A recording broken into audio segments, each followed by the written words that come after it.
minggu untuk mendapatkan tips-tips kesehatan dari Dr. Rusman, dan kami mohon perkenan Dr. Rusman untuk melanjutkan dan mengambil alih layar ini. Silakan Dr. Rusman untuk. Terima kasih. Terima kasih. Suara saya cukup jelas? Cukup jelas, Dok. Assalamualaikum ibu-ibu, bapak-bapak semuanya. Waalaikumsalam. Kita diberikan kesehatan jasmani rohani. Amin. Amin, dokter. Sebelum saya ngasih tips, saya ada pesan sedikit ya. Saya sudah 3 tahun lebih ikut Bioenergy Power ini. Biasanya lagunya itu lagu I Have a Dream. Iya. I Have a Dream. Jadi itu lagu itu sudah masuk ke memori saya gitu ya. Nah, sekarang lagunya macam-macam. Dan kebetulan saya cuma hari Minggu aja bisa. Jadi kalau bisa yang menguasai lagu, Mang Asep, kalau bisa hari Minggu disuarakan I Have a Dream, Mang Asep. Nuhun. Cakep. Ya, siap. Kalau hari Senin, Selasa terserah. Terus yang kedua, saya lihat misalnya ibu-ibu kalau lagi berfoto, waduh senyumnya manis-manis semua. Tetapi kalau lagi Bioenergy Power kok senyumnya menghilang. Mikir soalnya. Senyum dok, senyum. Saya mengharap kepada yang sudah jadi juara-juara, Pak Bet, Ibu Yunita, Ibu Rosana itu tolong memberitahu teman-temannya senyum gitu, yang pernah dapat hadiah itu. Itu aja pesan saya. Pagi ini saya akan memberikan tips yang berjudul kolesterol. Kolesterol itu sudah memasyarakat. Jadi kalau misalnya saya di tempat praktek ada pasien, saya tanya ada darah tinggi, nggak ada Pak Dokter, yang ada kolesterol gitu. Jadi jawab tuh. Jadi sudah memasyarakat. Tapi banyak juga istilah kolesterol itu disalahartikan. Saya pernah melihat di iklan televisi, misalnya minyak goreng X gitu, di ml tidak mengandung kolesterol. Nah, ada misalnya orang yang tidak mau makan X gitu, katanya kolesterolnya tinggi. Nah, itu sudah salah gitu. Memang kalau minyak goreng itu sebetulnya tidak ada kolesterol. Apakah itu minyak goreng dari kelapa sawit, tidak mengandung kolesterol. Yang ada di dalam minyak goreng itu asam lemak jenuh atau tidak jenuh, persoalannya di situ. Dan kalau orang-orang tidak mau makan misalnya durian gitu karena kolesterolnya tinggi, sebetulnya di dalam durian itu juga tidak ada kolesterol. Yang ada tuh alkohol. Kolesterol itu ada di dalam hewani.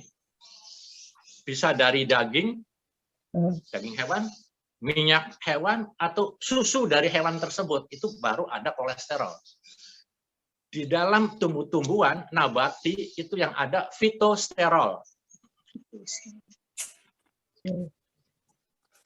Jadi supaya lebih jelas gitu. Kolesterol itu sekali lagi pada hewan. Pada tumbuh-tumbuhan tidak ada kolesterol, yang ada fitosterol. Nah, kolesterol itu apa? Kolesterol itu sebagian dari yang produk-produk lemak ya, yang diproduksi oleh organ hati. Hati itu sebelah kanan atas. Arti hati di sini hati organ, bukan hati my sweetheart, bukan. Jantung hati itu bukan. Itu arti kiasan. Tapi arti organ hati itu liver atau hepar ya. Nah, liver hepar itu memproduksi kolesterol. 70% kolesterol yang ada di dalam tubuh manusia itu diproduksi oleh hati. Sedangkan yang 30% baru dari luar, dari daging, dari susu, dan lain-lain. Jadi, kalau kita berpikir, kok tubuh memproduksi kolesterol 70%, berarti berguna. Memang berguna. Kolesterol itu berguna.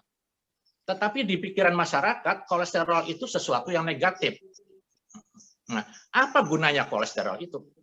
Kolesterol itu untuk membantu metabolisme tubuh. Kolesterol itu untuk membentuk sel-sel yang baru. Sel itu ada umurnya, akan mati, dan yang membentuk sel yang baru itu adalah dari kolesterol. Juga kolesterol itu membentuk vitamin D. Dan kolesterol ini yang lebih penting lagi, membentuk hormon. Nah, semua hormon itu diproduksi atas bantuan kolesterol. Jadi, sekali lagi, kolesterol itu sangat berguna. Nah, taunya masyarakat kolesterol...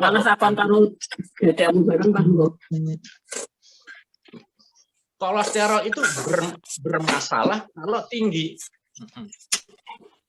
Kadar kolesterol berapa yang tinggi itu? Sekarang itu ada apa namanya persetujuan dokter-dokter bahwa kolesterol itu tidak boleh lebih dari 200. Kolesterol nggak boleh lebih dari 200. Dulu zamannya saya kuliah, kolesterol itu masih boleh sampai 250 kolesterol total ya. Tapi sekarang untuk safety first, kata dokter-dokter yang ahli kolesterol itu diturunkan dari 250 jadi 200. Wah. Malah profesor itu bilang sama saya, kalau kita tidak ada darah tinggi, tidak ada sakit jantung, tidak ada diabetes, kalau mau kolesterolnya lebih dari 200 nggak apa-apa diabetes. Tapi kita orang-orang yang sudah pensiunan begini itu biasanya ada kolesterol, ada darah tinggi, ada diabetes, dan ada jantung. Jadi kolesterol itu sebaiknya di bawah 200. Nah, bagaimana kita tahu kalau kolesterol itu tinggi? Sebetulnya gejala kolesterol tinggi itu tidak khas. Tapi banyak yang mengatakan kalau kolesterol itu tinggi, misalnya sampai 300, saya dulu pernah kolesterol saya 355 waktu di Balikpapan. Itu tengkuk tuh rasa nggak enak. Makan kepiting ya, Dok. Nanti dulu, jangan kepiting dulu, Bu. Itu belakangan kepiting. Terus dada juga. Ada yang bilang dada nggak enak. Terus betis. Tapi tidak ada gejala yang khas. Nah, kalau misalnya yang gejala yang timbul yang sangat berbahaya, itu lama-lama kalau kita kolesterolnya tinggi, itu akan ada gangguan di jantung dan gangguan di otak. Gangguan jantung jadi serangan jantung, karena pembuluh darah jantung itu tersumbat, juga ada gangguan di otak, bisa stroke, karena pembuluh darah di otak juga tersumbat. Nah, itu. Nah, bagaimana kita sampai terjadi banyak kolesterolnya naik? Itu biasanya kita konsumsi dari luar, daging, nah, susu. Nah, daging yang berbahaya itu daging yang berlemak. Nah, susu yang berlemak tinggi juga. Kuning telur juga sama. Nah, apakah bisa dicegah? Sangat bisa. Yaitu dengan cara makan yang sehat, gaya hidup yang sehat, makan kurangi makanan yang tinggi lemak, tinggi kolesterol. Juga rokok juga dijauhi. Dan yang penting kita olahraga. Olahraga yang rutin dan olahraga yang teratur. Silakan BEP yang teratur. BEP di sini tuh betul-betul teratur. Tiap hari pagi sore. Nah, saya menghimbau pada bapak-bapak, ibu-ibu yang dulu kolesterolnya tinggi, silakan dicek lagi kolesterolnya. Insya Allah kolesterolnya akan normal.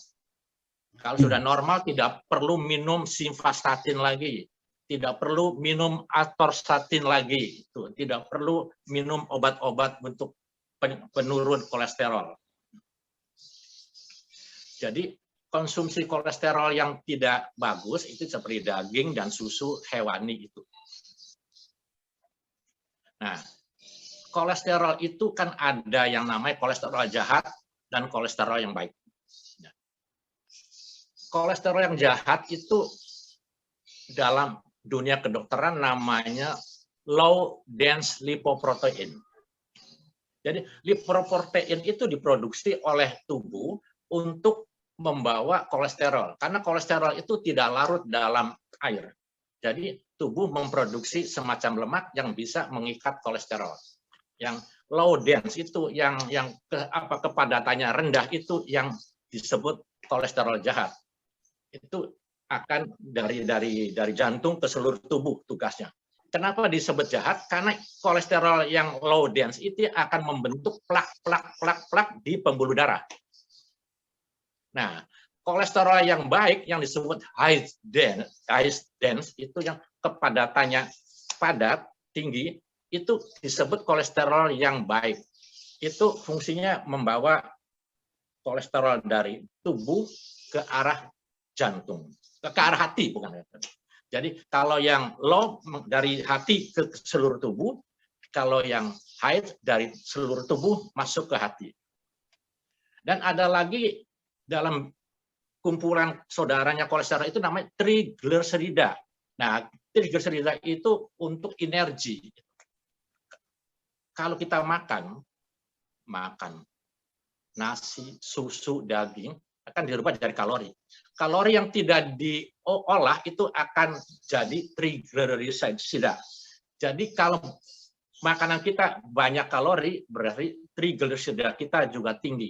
Nah, biasanya trigliserida tinggi itu pada orang-orang yang tidak pernah olahraga. Tapi kalau kita olahraganya bagus, BEP-nya bagus, kalori itu akan dirubah menjadi semacam energi itu. Jadi tidak jadi trigliserida. Nah, kalau pengobatan saya sudah singgung sebentar kemarin tadi. Jadi kalau kolesterolnya tinggi itu derivat statin, apakah simvastatin, apakah atorstatin.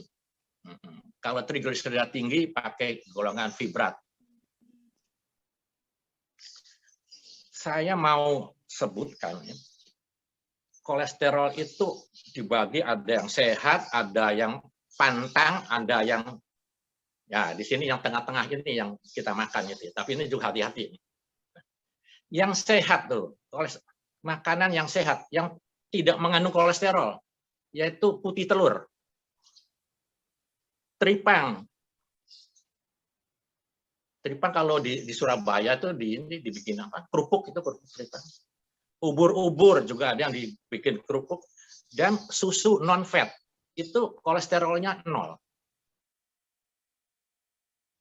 Sedangkan yang pantang, yang kolesterol sangat tinggi, itu adalah cumi-cumi. Di situ dikatakan 1170 mg dari 100 gram cumi-cumi. Nah, selain itu adalah kuning telur ayam 2000, otak sapi, otak kerbau 2300, dan yang paling tinggi adalah telur puyuh 3640. Yang 4 itu judulnya pantang. Yang tadi 0 itu sehat. Tapi yang sehat juga banyak, tidak hanya yang 0, tapi misalnya daging ayam, daging bebek tanpa kulit ya, itu cuma 50. Daging sapi, daging kambing yang tanpa lemak 60-70. Ikan sungai 55. Nah, itu sehat-sehat semua tuh.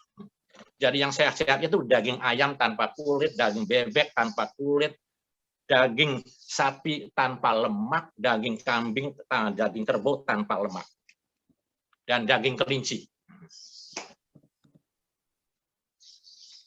Nah, daging sapi yang tanpa lemak. Daging sapi yang berlemak, itu cukup tinggi juga. Yaitu bisa sampai 150. Kalau yang tanpa lemak 60, nah ini 150. Jadi hati-hati kalau daging sapi yang berlemak. Memang kalau daging sapi yang berlemak itu lebih gurih daripada yang tanpa lemak. Gitu aja. Mentega juga itu tinggi. Dan tadi ada suara bilang kepiting. Kepiting itu adalah di sini 150. Kepiting 150, udang 160. Jadi bukan pantang, tapi juga bukan sehat. Jadi kalau kita makan yang di antara tengah-tengah ini, pokoknya tidak perlu banyak-banyak. Boleh makan kepiting, boleh makan udang, tapi jangan kenyang-kenyang gitu. Nah, jadi kesimpulan bahwa kolesterol itu bukan sesuatu yang dihindari, bukan sesuatu yang ditakutkan. Karena kolesterol itu sangat berguna, sekali lagi, untuk metabolisme tubuh, untuk membuat sel-sel yang baru, untuk membuat vitamin D, untuk membuat hormon, ada 4 gitu. Tapi kalau kolesterol itu tinggi, nah itu. Nah ya, saya tadi ada lupa sedikit, kolesterol yang namanya total kolesterol itu tidak boleh di atas 200 ya. Nah, triglycerida itu tidak boleh di atas 150. Kolesterol yang jahat tidak boleh lebih dari 100. Kolesterol yang jahat tidak boleh lebih dari 100. Kolesterol yang baik harus di atas 60. Jadi kolesterol total tidak boleh di atas 200, triglycerida tidak boleh di atas 150, kolesterol yang jahat tidak boleh di atas 100, kolesterol yang baik harus di atas 60. Sekian tips saya pagi ini. Wassalamualaikum warahmatullahi wabarakatuh. Waalaikumsalam warahmatullahi wabarakatuh. Terima kasih, Dok. Ya, ini semua ini masih sangat kenal kolesterol ya, kolesterol, asam urat, dan seterusnya. Silakan kalau ada pertanyaan. Ada hubungannya sama kental darah nggak, Pak? Kalau kental darah itu lebih kompleks lagi, Bu. Banyak. Oh, yang terus kalau kena COVID terus jadi game itu loh, Pak. Oh, lain. Itu apa? D-dimer itu. Yang untuk pembekuan itu. Lain ya, Pak, bukan dari kolesterol. Bukan. Yang penting olahraga yang rutin, saya sudah komplit. makanan yang rendah kolesterol. Jangan banyak-banyak, yang enak-enak dikit-dikit aja. Ya, sedikit-sedikit aja. Pokoknya kita ikut apa fleksitarian, apa boleh tapi sedikit-sedikit. Silakan, ada yang bertanya tadi? Boleh nanya Pak Padio saya? Oh, monggo Bu Pulsi. Tulis ya. Ya Pak Dokter mau nanya ya, tadi kan disebutkan bahwa 70% diproduksi oleh hati. Oke. Kalau hatinya lagi sakit, apakah bisa mengganggu tentang produksi itu tadi, Pak? Bisa, Bu, bisa. Jadi hati harus sehat, karena hati itu pusat metabolisme di situ. Metabolisme karbohidrat, metabolisme lemak, metabolisme protein itu ada di hati. Jadi hati itu sangat-sangat penting itu. Jadi kalau hatinya rusak, nah rusak semua. Nah, orang sakit hati itu biasanya karena penyakit hepatitis tadi. Ada hepatitis A, B, dan C. Kalau hepatitis A itu biasanya tidak ada gejala ikutan. Tetapi kalau hepatitis B, hepatitis C itu ada gejala ikutan. Bisa terjadi sirosis. Sirosis itu hatinya mengkerut, mengecil. Nah, ada lagi kanker hati. Nah, jangan sampai kita hepatitis B, hepatitis C. Oh ya. Terima kasih. Ada pertanyaan lagi, satu lagi boleh, Dok? Lagi juga boleh. Jadi tadi kan disebutkan makanan-makanan yang mengandung banyak kolesterol tadi sudah disebutkan. Nah, saya mau nanya, saya memproduksi yogurt, Dok. yogurt itu dibuat dari susu full cream. Tetapi setelah dirubah oleh mikroorganisme, dia akan berubah menjadi yogurt. Nah, ketika minum yogurt, itu apakah bisa disebutkan tidak mengandung lemak, Dok? Terima kasih. Masih mengandung, masih. Jadi yang diproduksi dari sumbernya misalnya dari susu, apakah itu mentega, apakah keju, itu masih tetap ada berlemak, tapi tidak termasuk yang pantang tadi. Oh ya. Ada pertanyaan? Terima kasih, Dok. Sami-sami. Baik. Ada lagi yang ingin menanyakan tentang hal hewan yang tersangkut paut dengan kolesterol? Silakan. Yuk, siapa tuh? Saya Rosana, Pak. Oh, monggo. Pak, kaitan dengan ini tadi Pak, fungsi hati yang penting, kira-kira supaya tidak terkena hepatitis itu pencegahannya bagaimana, Pak? Satu. Terus yang kedua, kan katanya kalau sakit hati itu harus makan yang manis-manis. Itu, Pak, ya. Makan apa tadi? Ya, kalau sakit hati katanya kan harus makan yang ini daging kayak jeroan gitu. Apa betul, Dok? Terima kasih. Nggak boleh. Pertama pertanyaan bagaimana supaya tidak kena hepatitis. Hepatitis itu penyebabnya virus.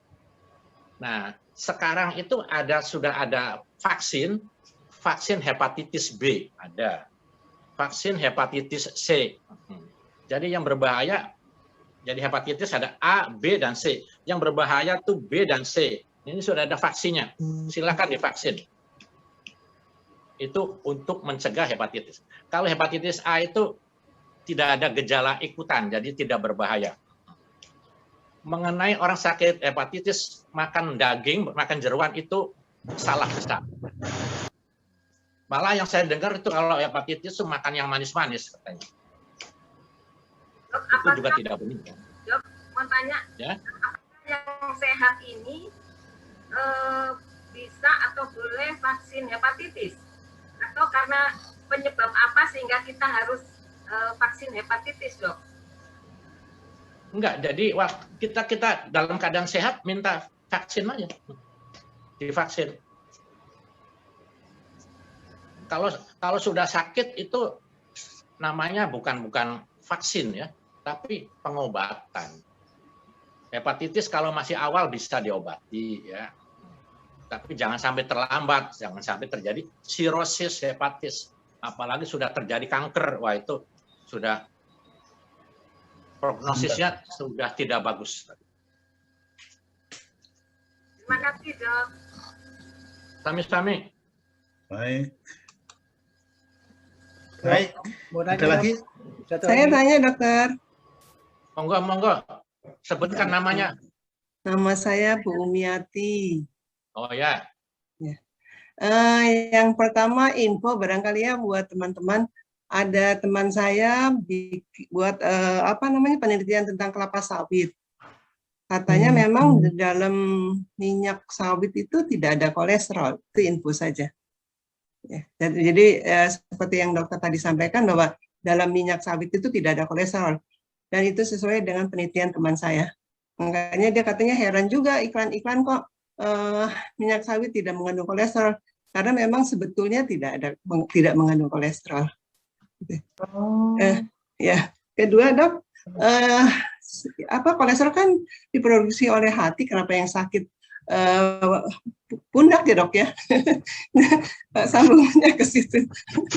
Terus yang kedua, Dok, yang ketiga, Dok, satu lagi, ini tentang COVID, boleh ya, Dok, tanya?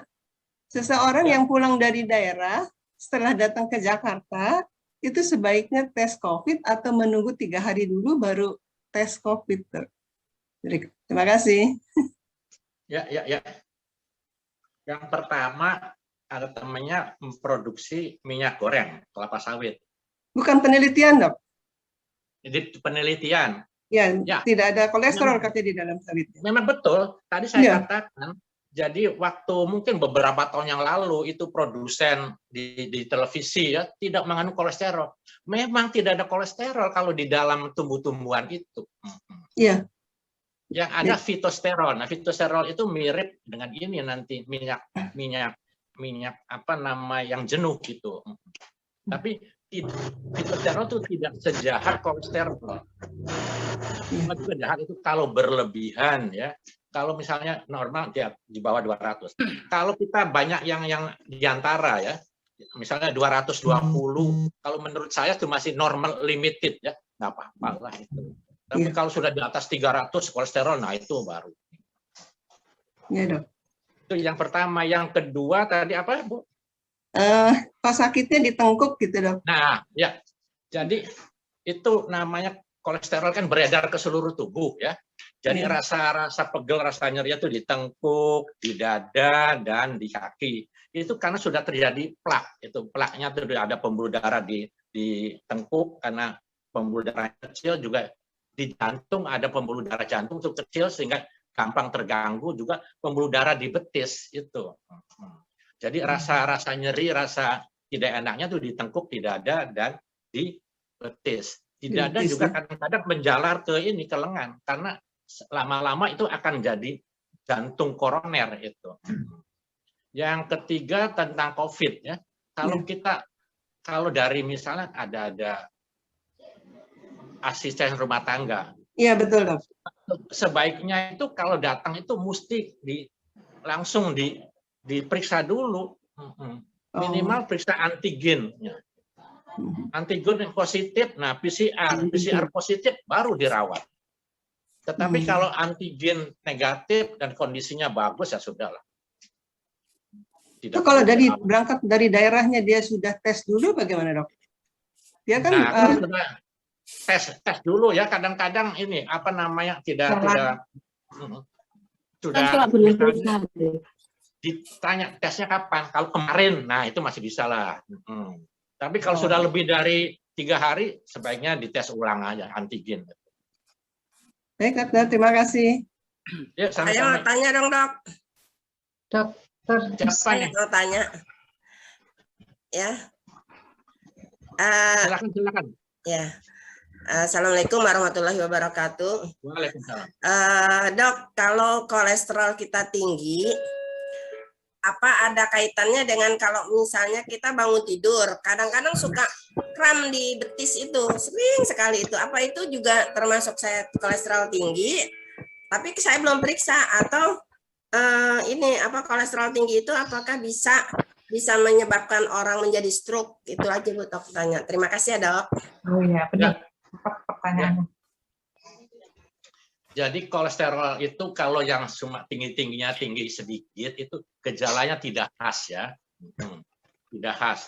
Ada yang kalau sensitif ya itu rasa nggak enak di tengkuk, di dada, sama di betis. Nah kalau betis suka kram itu belum tentu kolesterol tinggi. Bisa juga karena gangguan elektrolit itu kalau suka kram itu. Dan saya juga tadi lupa tentang check up ya.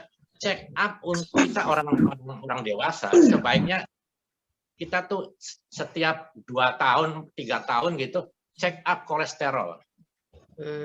Tidak perlu tiap tahun, tidak perlu tiap 2-3 tahun. Nah, kalau normal, alhamdulillah. Kalau tinggi, kita pakai diet dulu. Dengan diet tidak mempan, tidak berhasil, baru pakai obat. Diet dan olahraga. Nah, pertanyaan yang terakhir, apakah kolesterol tinggi bisa stroke tadi? Ya, betul. Nah, bisa. Jadi saya katakan tadi, kalau kolesterol tinggi sekali itu kan terjadi kolesterol yang jahat kan kerjanya membuat plak. Ya. Kalau yang terjadinya plak itu di pembuluh darah jantung akan jadi serangan jantung koroner.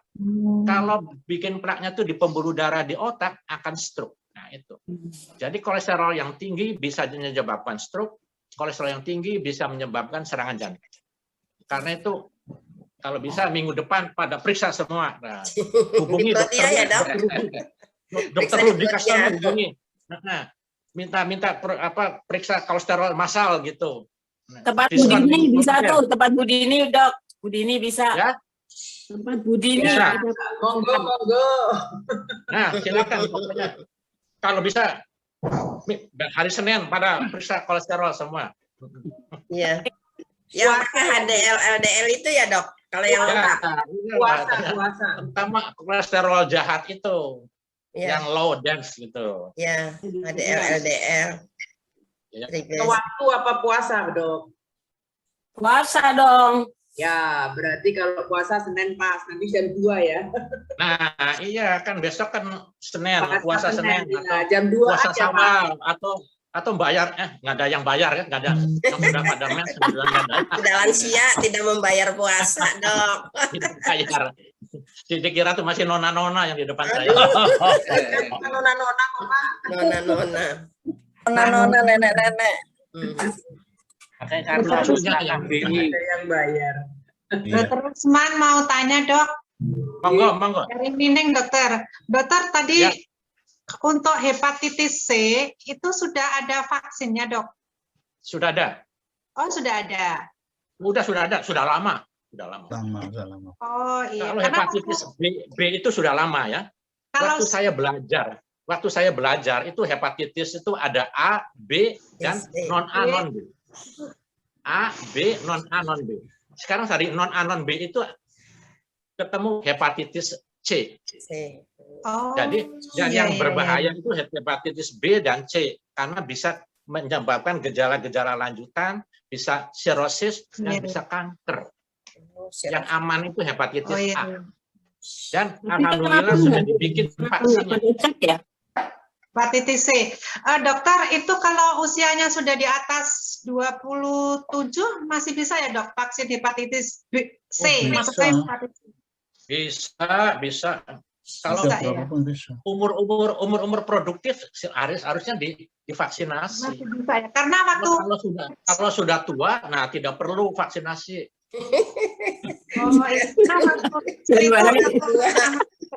itu vaksin hepatitis C belum ada, adanya baru B aja. Jadi, karena ini jadi selalu dicek kalau antinya tinggal sedikit, di booster gitu. Tapi kalau hepatitis C memang saya belum pernah untuk anak-anak itu memang saya. Baik kalau gitu dok, terima kasih informasinya dokter. Sami. Yes. Tanya dok Suryono, dok Lampung. Monggo. Ini pengalaman saya Pak. Yang pertama setiap kolesterol ini saya tidak pernah bisa turun itu dok. Jadi misalnya total itu selalu 214, 15 begitu. Ya. Kemudian yang LDL ini rata-rata 140-an gitu. Ya. Kalau yang LDL baik. Itu kemudian yang pertama itu Pak. Padahal mengenai masalah makanan saya sudah berusaha untuk bisa pola makan yang baik. Yang kedua, saya punya teman dulu Pak masih bekerja, masih dinas. Orang itu rajin bangun, bekerja keras, enggak pernah sakit. Begitu pensiun dong, langsung tahu-tahu cek itu sudah levelnya sudah yang stadium 4 atau apa sudah keras itu. Sedangkan sebelumnya tidak ada gejala apapun, tidak ada merasa keluhan apapun. Saya yang ingin saya tanyakan, apakah kalau dalam sakit liver itu gejala awalnya seperti apa, Mbak? Jangan sampai seperti teman saya itu. Terima kasih. Ya. Jadi kalau hepatitis itu gejalanya, yang saya tahu hepatitis A ya, karena itu waktu anak saya yang pertama kena juga sakit hepatitis A waktu itu. Nah, terus diobati sembuh. Gejalanya biasanya demam. Kulit kuning. Mata putih-putihnya mata itu kuning. Dan kalau kita pipis, air kencingnya itu warna teh, bukan warna kuning muda, bukan. Warnanya seperti teh, coklat itu. Nah, itu jadi demam, bola mata yang putih itu kuning, air urin coklat seperti teh. Itu gejala yang sangat signifikan. Orang awam juga tahu. Nah, itu sembuh. Diobati itu sembuh. Tetapi kalau hepatitis A tidak ada gejala berkelanjutan. Tapi hepatitis B setelah waktu anak-anak kena sakit kuning, setelah tua, nah bisa terjadi sirosis tadi. Jadi hepatitis B, hepatitis C itu dari semua yang sakit 15%. Jadi tidak 100%, cuma 15% di masa yang akan datang bisa terjadi sirosis, bisa terjadi kanker. Nah, itu. Jadi namanya gejala-gejala yang jauhnya itu begitu. Yang 85% sih aman. Tapi kalau hepatitis A 100% aman, tidak ada gejala berkelanjutan. Jadi sekali lagi gejalanya seperti penyakit-penyakit radang lain, ada hepatitis, ada demam. Kuning apa? Putih mata kuning, kencing coklat. Gitu. Badan lemes, nafsu makan hilang. Begitu Pak Susrino, barangkali belum jelas, ada lagi. Itu yang dok, yang hepatitis A itu mungkin yang orang awam bilang sakit kuning gitu kali ya dok? Ya. Hepatitis B juga sakit kuning karena matanya tuh kuning, putih-putih matanya tuh, ada kencingnya juga ini. Nah, jadi kalau misalnya anak sakit demam kuning, nah pipisnya begitu, dicek itu apakah ini hepatitis A atau B atau C. Nah, dari laboratorium kita bisa tahu, oh ini penyakitnya hepatitis A, udah diobati sembuh sudah selamat. Kalau hepatitis B harus berkelanjutan, nanti kontrol lagi, jangan sampai terjadi sirosis itu. Jadi tiba-tiba setelah 30 tahun, 40 tahun timbul sirosis, Pak sudah. Sebenarnya di kertas kayu pinggir. Baik, saya kira ada lagi tentang kolesterol, akhirnya berkembang kolesterol ke hepatitis dan sebagainya. Sekali lagi boleh? Boleh, ini. Boleh. Usman, tadi yang untuk hepatitis B sama C ya dok, itu meskipun selamanya dia sudah divonis positif hepatitis B atau hepatitis C, dia sudah berobat ya dok, dia sudah berobat artinya dengan interferon atau apa begitu ya. Nah, terus dokter sudah memutuskan ternyata tidak bisa negatif ya dok, tetap positif tapi dengan titernya yang rendah. Gitu. Tetapi dengan lifestyle-nya hidupnya dengan sehat gitu ya dok, sudah tidak bergejala dan sehat, dia dokter sudah bilang sehat gitu. Tetapi dengan tanda kutip tetap positif dengan titer yang rendah gitu ya dok. Nah, pertanyaan saya, setelah itu berjalan kehidupan yang si pasien tadi 20-30 bisa terjadi sirosis ya dok? Ya. Oh begitu ya. Oh ya.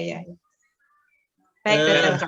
Jadi diobati bisa sehat, tapi memang tidak bisa negatif ya. Ya, hanya menekan ya dok. Memang virus itu ditekan kan, dengan ditekan interferon, interferon sama apalah. Pengobatannya itu boleh karena pengobatan jangka lama supaya tidak terjadi sirosis. Ya. Iya dokter ya. Tapi tetap baik. Saya mau izin mungkin ini terakhir ya. Ya baik. Saya menceritakan pengalaman pribadi saya. Ya, saya bersaudara 13. Ya, saya nomor 12 dari 13 bersaudara. Ibu saya wafat karena sirosis pada usia sudah cukup lanjut, 74 tahun wafat. Saya punya kakak tiga-tiganya adalah hepatitis B dan sirosis, wafat pada usia yang masih sangat produktif. Usia 48, yang dua, yang satu usia 63. Pada saat itu saya ditugasi ke Irian Jaya. Saya berpikir karena hepatitis itu adalah virus dan ibu saya demikian, kakak saya 3 juga demikian. Saya memprediksi jangan-jangan saya pun juga mengidap hepatitis B gitu ya. Akhirnya saya periksa pada akhir Desember 91. ternyata setelah saya diperiksa, HbSAg saya positif. Jadi berarti saya mengidap hepatitis. Begitu saya mengidap hepatitis, ya saya diskusi sama istri saya, ya sudah tinggal menunggu aja, kurang lebih seperti itulah. Karena pengalaman saudara-saudara saya dan ibu saya seperti itu. Akhirnya dalam perjalanan saya terus setiap ada rubrik mengenai masalah hepatitis selalu saya baca. Dan akhirnya saya menyimpulkan bahwa ternyata seluruh obat-obatan hepatitis, baik yang diproduksi secara tradisional maupun yang merupakan sudah dideklar sebagai obat, maupun obat-obatan dari Cina dan sebagainya, itu seluruhnya saya baca selalu mengandung temulawak. Ya, betul. Seluruh obat itu mengandung temulawak. Saya ingat waktu kecil, temulawak adalah merupakan konsumsi saya hampir sehari-hari, sehingga akhirnya saya di samping medis, saya terus-menerus berobat ke dokter, salah satu dokter konsultan hepatitis. Dan dokter unggul. Ya, betul, dokter unggul. Saya sebut dokter unggul. Prof. Saifullah Nur juga. Ya, dokter unggul. Saya berobat sejak pertama kali yang menemukan itu dokter unggul, dan saya terus berobat secara medis, tradisional, dan mungkin secara spiritual juga gitu ya. Sehingga saya terus mengkonsumsi temulawak itu setiap hari. Dan saudara saya yang lain tidak tahu, tapi saya mengkonsumsi temulawak, dikirim dari saudara saya di Wonogiri, setiap bulan dikirim terus-menerus dengan dosis yang berlaku tradisional. Ya. Terus akhirnya, walaupun saya sudah pasrah sebenarnya, di satu sisi demikian, tapi di sisi lain istri saya diperiksa, dia ternyata negatif, tapi anti HbSAg-nya, anti hepatitis B positif ya. Berarti pernah terinfeksi oleh saya gitu ya. Nah, saya khawatir terhadap anak-anak saya. Akhirnya anak-anak saya vaksin, semuanya saya vaksin, dan alhamdulillah cukup efektif vaksinnya. Dan pada tahun ke-9 saya berobat terus-menerus, tidak pernah berhenti, termasuk obat-obatan Cina, termasuk obatan tradisional yang pernah saya kejar sampai ke Garut. Itu tapi setelah 9 tahun dokter unggul membuat catatan, karena pada saat diperiksa, karena tiap 3 bulan sekali saya periksa, HbSAg saya selalu positif dan antinya selalu negatif. Pada satu saat saya periksa HbSAg saya negatif, tapi antinya juga negatif. Begitu 3 bulan berturut-turut HbSAg negatif dan antinya juga negatif, dokter unggul menulis di dalam medical report saya, tulisannya adalah window period gitu ya. Pada saat nulis window period itu tensi saya kebetulan tinggi. Saya menerjemahkan jangan-jangan window period itu saya memasuki wilayah hipertensi juga gitulah. Tapi ternyata pada 3 bulan berikutnya ternyata antibodi saya muncul, Dok. Antibodi saya muncul, angkanya cuma 8. Begitu 8, 3 bulan kemudian saya periksa lagi, ternyata menjadi 12. Dan 3 bulan kemudian menjadi 38, setelah 3 bulan di booster sama dokter unggul, suruh datang 6 bulan kemudian. Setelah 6 bulan kemudian, ternyata anti HbSAg saya menjadi 1000 sekian. Saya disalami bahwa alhamdulillah tubuh Anda ternyata mampu memproduksi antibodi untuk hepatitis B. Sehingga setiap tahun saya tetap periksa, dan ternyata menurut dokter unggul kalau sudah seperti itu antibodi yang diproduksi oleh tubuh itu biasanya relatif stabil. Biasa udah 1000 lebih, Pak. Dan ternyata saya setiap tahun pada saat itu selalu periksa, dan ternyata alhamdulillah saya terbebas dari hepatitis B dengan cara itu. Sehingga saya tidak tahu lagi minum temulawak itu sudah berapa, nggak tahu saya. Karena tiap hari saya minum temulawak. Ini sekedar cerita yang saya alami langsung. Selain temulawak karena BEP juga, Pak? Belum, enggak, waktu itu saya belum kena BEP, Oh, belum. Namun saya meyakini bahwa pengobatan itu tidak tunggal. Pengobatan itu dari pengalaman itu saya berani menyimpulkan untuk diri saya sendiri. Pengobatan itu harus tiga-tiganya. Satu, pengobatan yang bersifat spiritual. Yang kedua, pengobatan yang bersifat medis. Dan yang ketiga, pengobatan yang lainnya. Jadi lainnya itu saya memang pernah saya berobat dengan obat tradisional Cina, dengan obat-obatan di Garut. Karena di Garut itu adalah mantan pegawai Sinsai di kota, di mana Sinsai di kota itu satu saat pegawai ini menemukan buku tebel di tempat sampah, dilaporkan pada Sinsainya, ternyata buku itu mengupas mengenai obat-obatan tradisional Cina untuk meredam hepatitis. Akhirnya dibuat racikan, akhirnya Haji EF namanya, Haji EF itu kembali ke kampungnya dan kemudian memproduksi obat-obatan itu. Haji EF. Ya, Haji EF di Garut.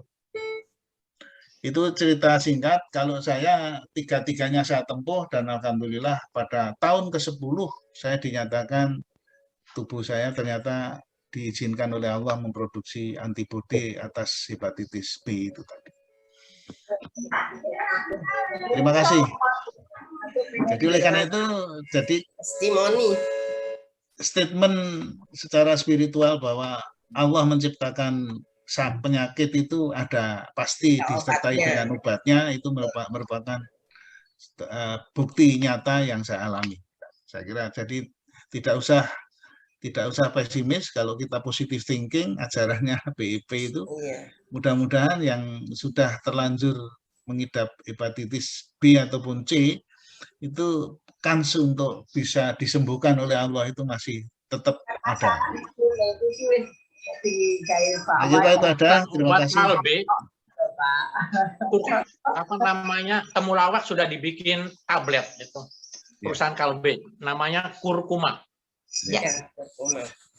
Ya, itu yang saya mau tanya dokter, temulawak, kunyit, sekarang kan sudah ada dalam bentuk tablet.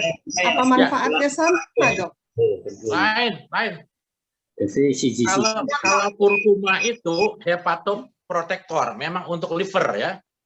Tetapi kalau kunyit itu anti nyeri. Lutut yang sakit itu minum tablet kunyit. Maksud saya tablet dengan marut sendiri itu sama aja dok manfaatnya? Sama. Kalau marut sendiri kan kita kerja sendiri lebih. Tapi sekali lagi jangan percaya pada tukang-tukang jamu ya.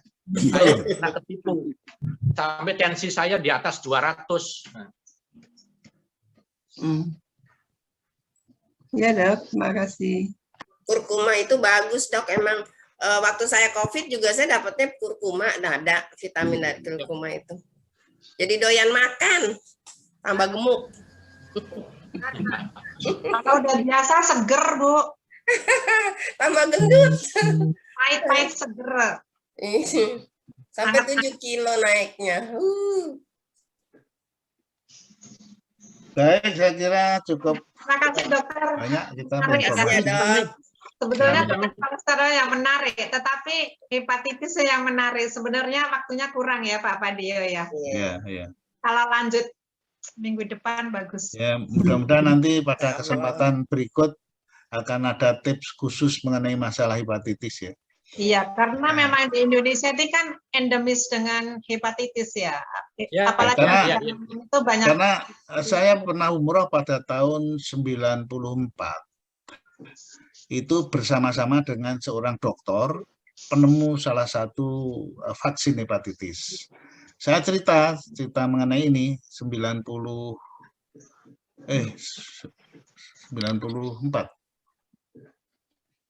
Saya sudah sembuh dari hepatitis. Jadi saya cerita saya tadi, dia ngasih tahu saya, Mas, jangan senang-senang dulu loh. Saya akan peneliti dan saya itu dokter saya menemukan vaksin hepatitis. Jadi ternyata pada saat itu hepatitis itu ternyata sudah bermutasi sampai hepatitis G. Ya. Sampai hepatitis G. Jadi pada A, B, C, D, E, F, G gitu ya. Jadi oleh karena itu kita ya terus tapi di sisi lain ya ini saya cuma informasi, bukan menakut-nakuti, tapi ya tidak banyak orang yang kebetulan tubuhnya itu mampu memproduksi antibodi seperti itu gitu. Namun intinya bahwa ya semua penyakit itu ternyata akan bermutasi dan kejar-kejaran antara musuh si penyakit dengan penyakitnya sendiri. Seperti COVID ini kan juga gitu. COVID ada vaksin, ada obat, kemudian COVID-nya makin kuat. Bermutasi. Baik, saya kira kok untuk hari ini apa boleh buat? Masa kita akhiri dulu dan nanti kita cari kesempatan dan kita hari Minggu itu mempunyai hari khusus karena termasuk saya ya, karena tips-tips yang diberikan Dr. Usman itu sangat melekat dan bermanfaat sekali untuk hal-hal. Jadi kita semua bisa melakukan langkah-langkah preventif lah supaya tidak terkena itu tadi. Oleh karena itu terima kasih Dr. Usman dan minta maaf pada semuanya. Terima kasih juga ya untuk sampai ketemu lagi. Minta Assalamualaikum banyak Pak Dr. Assalamualaikum dan semuanya. Baik, matur nuwun semuanya. Terima kasih. Assalamualaikum. Terima kasih. Terima kasih dokter. Terima kasih Pak Matio, terima kasih Dr. Usman. Keringnya Pak, terima kasih. Terima kasih. Assalamualaikum. Waalaikumsalam. Assalamualaikum. 19 Pak ngitungnya 18, 17. Ya, kelamaan. Kalau masih 10 saya hitung, ini masih 18 kelamaan hitungnya. Iya. Bareng Pak. Ya, terima kasih. Dokter Pak Padio, terima kasih. Sangat bermanfaat.